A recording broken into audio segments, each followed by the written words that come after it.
Well, we're having a wee bit of a rainy day, which is great. It's been a long time coming. It's been pretty dry out. Let's see what we're up to. Okay, I see you.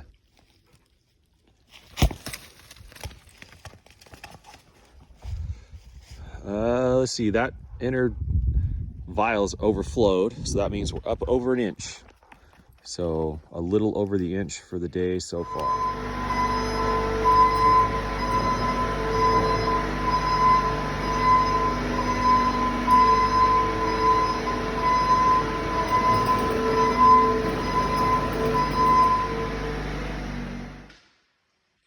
Well, I left the old machine at a job sitting on a hillside for about a month, probably longer than I should have.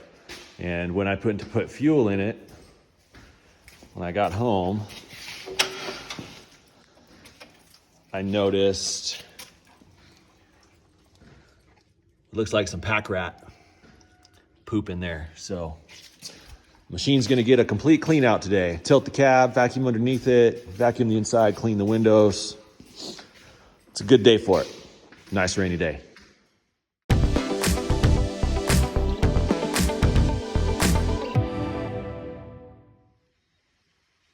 To tilt the cab on this machine, you just unbolt 2 nuts on studs right here. And the whole cab's spring loaded, spring assist. It'll pop right up. We can get underneath it. Well, it's a little dirty down there. A few little pieces of mouse poop. There's a bait station I keep in here. I'll make sure I put some more poison in there. You store stuff outside, especially in the hills, it'll get mice or squirrels or something in it. So just try to be a little preventative, but vacuum all this out, wipe it down, and see how it looks when I'm done.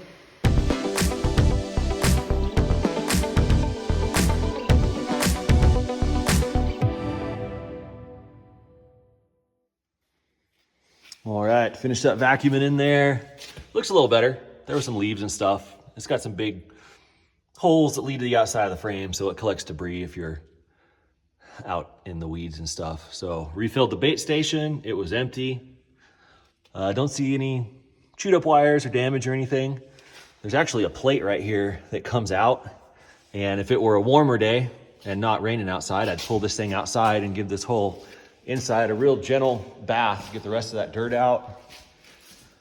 And then I vacuumed what I could back here. It's kind of tight to get in there. And the same thing, there's a skid plate down there that comes out, and I can rinse this off with some gentle water and some degreaser, get it real clean shortly. Blew out the air filter. I'm embarrassed to say how bad that was. I'm glad I didn't film it. It was bad. But now I'm gonna go around and hit all the grease points on this thing, give it a good greasing.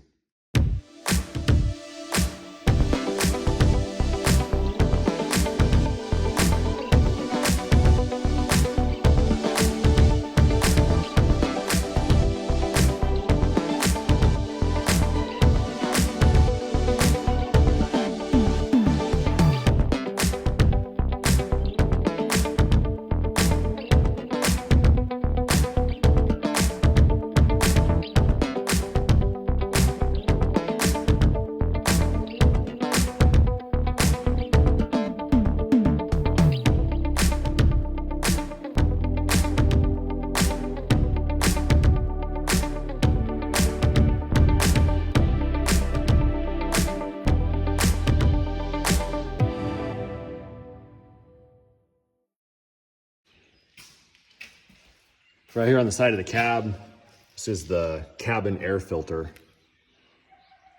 Just got to make sure to keep that clean, especially if you're out in the dust. You want your AC to be working nice in this thing, especially in the summertime. So right down in here is the sight gauge for the hydraulic fluid level, but it's kind of buried behind this track, and there's no fluid in the sight gauge. So I'm gonna put some more in. The fill cap is right here, so we gotta take this little thing off and put some fluid in. So here's the fill spout for the hydraulic fluid reservoir. Take this screw out.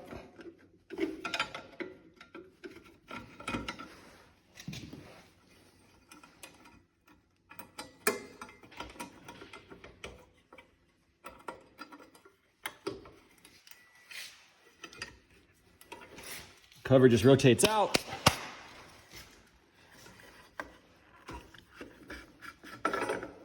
Take the cap off, be real careful.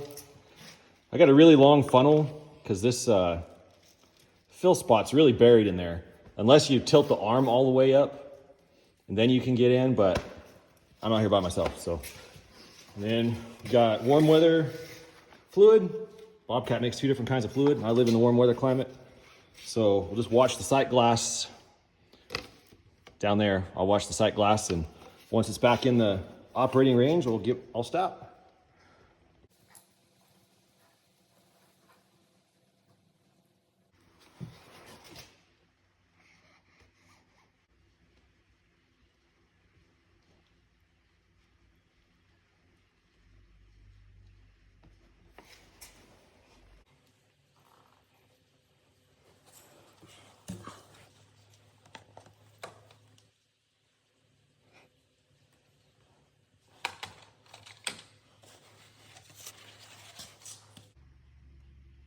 All right, we're back in the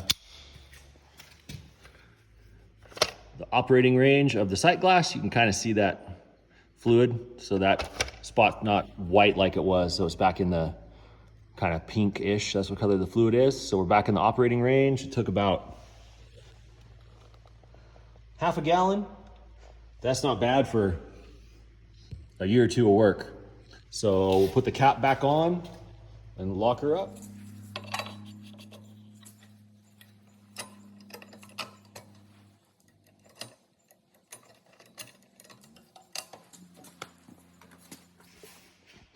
All right, got the window cleaned up. Once we get some warm weather, I'll pull it outside and give it a proper bath and degreasing. I put the cap back down. There's just a little safety catch that holds it up in here that you have to release when you put it down. It's kind of tricky with one person, but you tilt the cab up and then have a stick or something to push the release with back there. Then you can let the cab back down. Got our bolts back on these studs, and we'll put those back on.